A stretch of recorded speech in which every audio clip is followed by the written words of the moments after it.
দেখো তোমাদের RPF 2024-এর vacancy দিয়ে দিয়েছে government of India, ministry of railway. দেখো এটা সেন্ট্রালাইজড এমপ্লয়মেন্ট নোটিশ, যেটা হচ্ছে 2024-এ আরপিএফ ভ্যাকেন্সি। দেখো তোমাদের কত দিয়েছে। দেখো সাব ইন্সপেক্টর এবং কনস্টেবল অর্থাৎ এসআই এবং কনস্টেবল দুটি পদে নিয়োগের জন্য ভ্যাকেন্সি দিয়েছে, যেটা এজ রিল্যাক্সেশন দিয়েছে। দেখো এখানে মেডিকেল স্ট্যান্ডার্ড B1 লাগছে।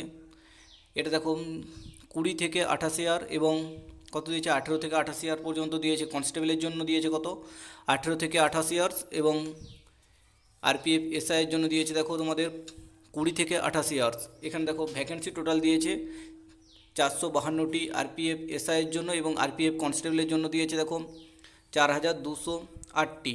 টোটাল ভ্যাকেন্সি হয়েছে 4660টি। এটি তোমাদের সাব ইন্সপেক্টর এবং